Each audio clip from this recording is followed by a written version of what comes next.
There are more failures than there are successes, but in saying this, what's absolute is that there are successes. As soon as you let go of the fear of failure, you're closer to success than you ever thought that you'd be. Before you can even reach this point, though, you have to ask yourself, what is success to you? Because success looks different to a lot of people. I mean, it could be money, but if it's money, why is it money? What does money give you that makes you feel like that is what you deem successful for yourself?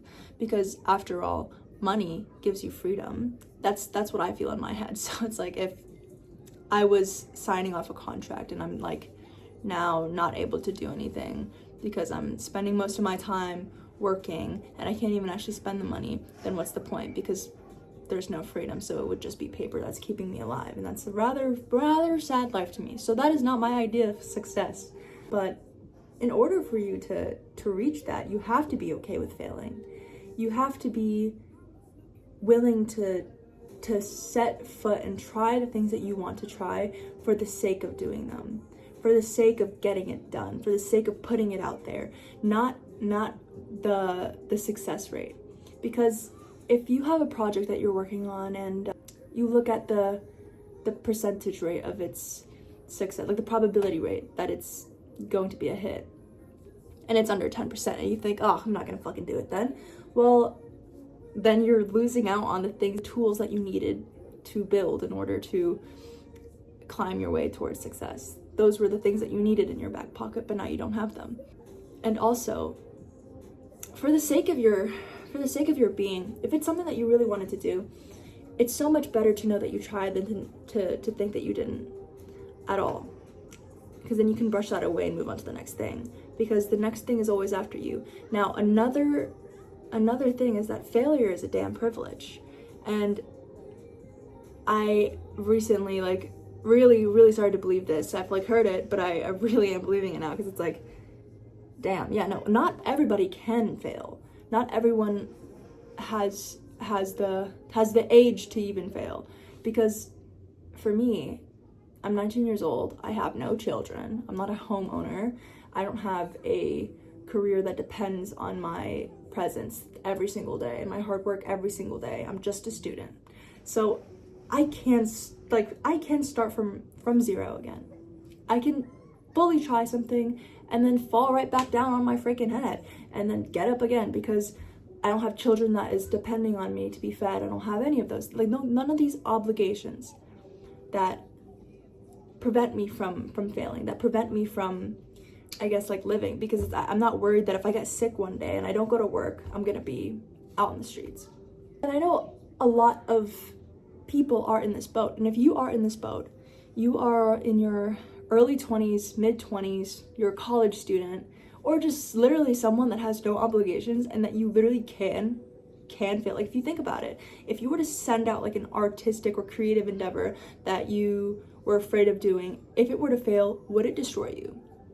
If it doesn't, really think about that, because that only builds you closer to success, because you're sifting through the failures.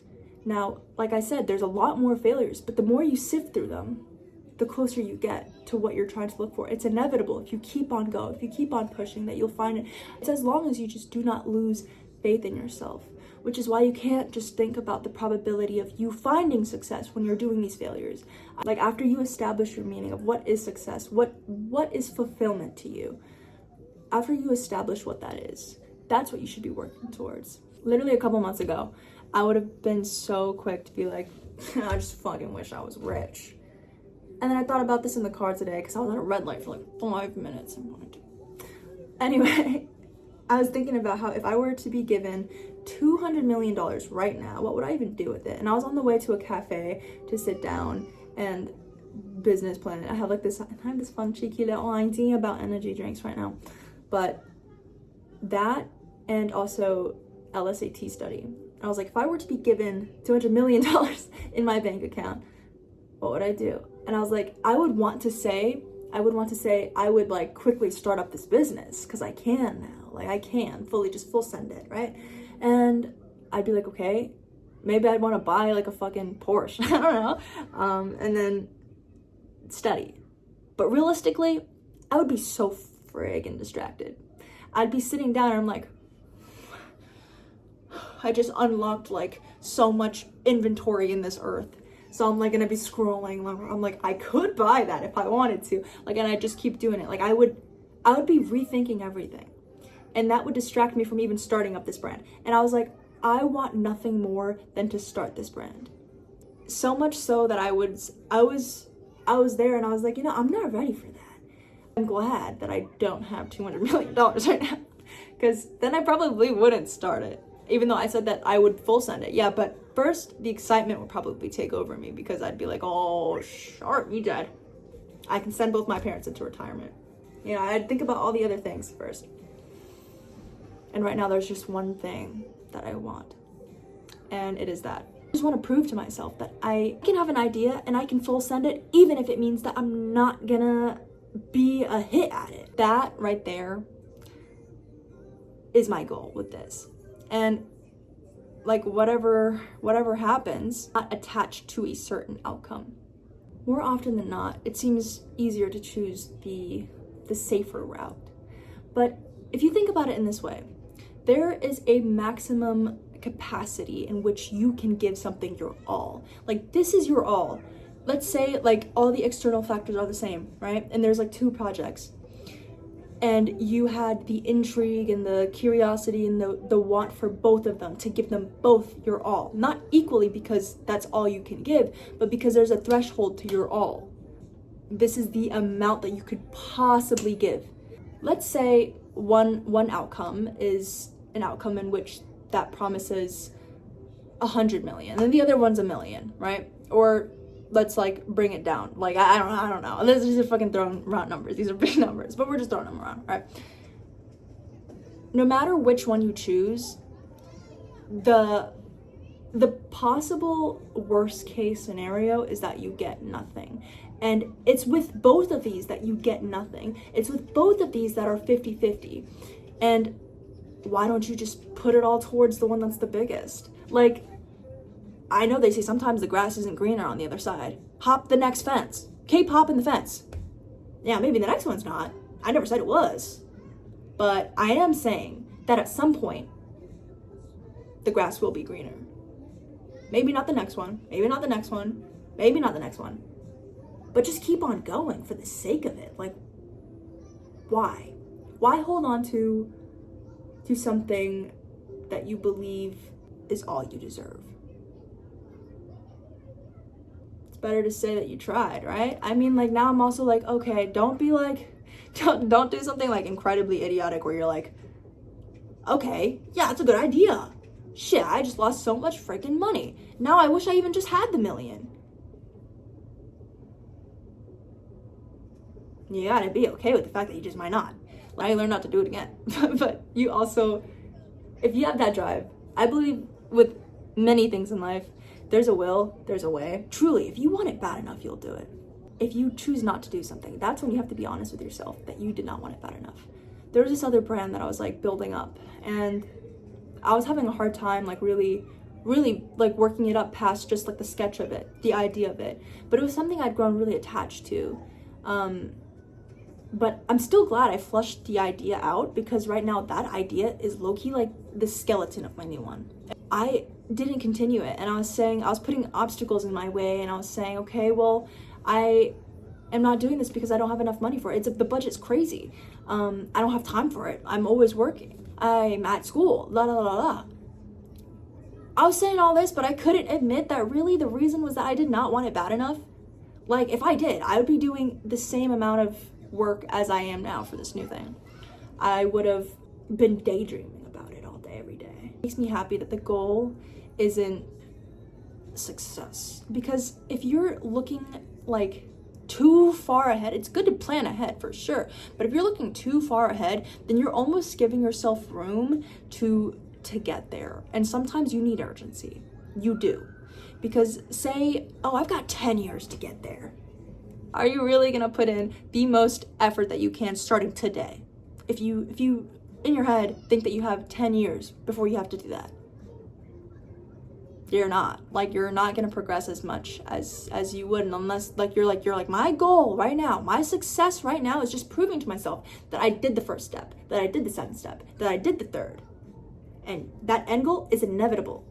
It is inevitable. So don't sit there wishing for it. You sit there wishing for it, knowing that it's inevitable. Why would you be wishing for it before you go to college and you're in high school? You're like, oh, I wish I could go to college. Doesn't matter. Like, I'm not talking about a specific college here. I'm just talking about college in general. It's inevitable that you're going to go to college if you really want to go to college. So why sit there wishing for it when it's going to happen? You should probably be wishing for something else. It's abandoning the fear of failure. Because if you're not wishing for success, you're not wishing for this outcome because you don't want this outcome. You're like, yeah, well, this one might just be inevitable if I'm putting this much effort into it. You don't have to prove anything to anyone ever. If a part of your fear of failure is because of that, you've got some other things to think about. At this point, I just want to prove to myself that I tried. If that means failing in the public eye, so friggin' be it.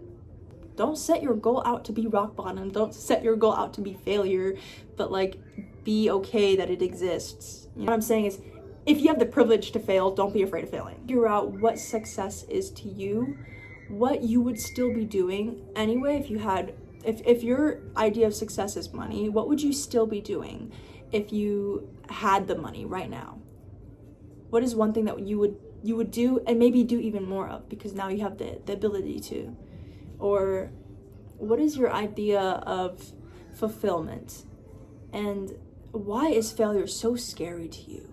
Don't stop dissecting that until you come to the moment where you're like, I think this is it. I think this is what it is. Think about how that idea there, how understanding what you have just uncovered about your mindset in this specific aspect, if you uncover it in just a day. I mean, it takes a while. It took me a while, I'm not gonna lie. It took me like, I don't even want to talk about it. It was not cute. It was like during exam season and I was like, what the fuck even is fulfillment? What am I working towards? I don't want to do this anymore. So I thought when I had the time. And I don't know, it just made me feel so much better when I arrived to like what my idea of it all is. Because I've been questioning this for months and months and months. And I think after you ask yourself these questions, how would you implement this knowledge in your life today? Because just digging through your brain and doing nothing about it is just, it's just spiritual masturbation. I have a lot to say on this topic, really. Like, I think just like success in general, it almost makes me a bit emotional.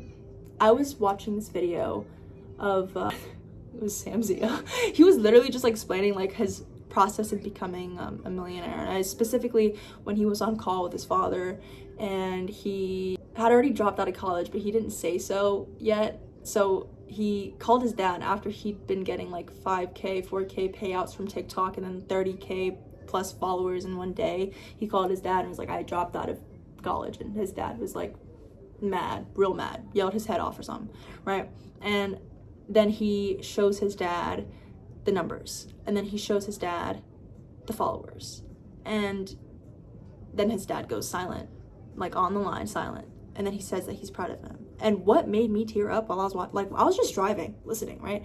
As soon as he said, I didn't realize that this was what I've been looking for until this very moment, that I made my dad proud. I was like,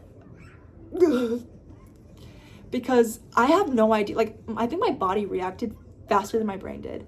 And I watched another video literally like yesterday with Alyssa Liu. Like, it was her rising and her successes, and it was like my brain like processed it and immediately just like made me tear up, and I didn't even realize why. And then after that I was like, damn, why do I keep tearing up over this shit? This, because it's not like from it's not sadness and it's not like empathy. If it was, I'd be like, oh, I feel so happy for this person. I still don't know. I'm not gonna pretend like I do. I still don't know. This was like yesterday and the day before, so I still don't know. But I'm bringing this up to say that like, I think generally this idea, success, failure, just giving something your all and knowing that you did, that all together touches such a emotional part within me that's subconscious almost. Really come to understand what's truly important to you. That way, you know what the return on your investments are, even if it's not like a monetary success. There's far more investments than just monetary success, and you know that may be limited, that there might be a finite amount of that, but there's not a finite amount of how fulfilled you can feel, how you can get there. There's no written amount. So take a leap of faith for yourself, and your future self just may thank you for it. That's all I wanted to talk about for today, and I'll see y'all in like 6 months. I don't know.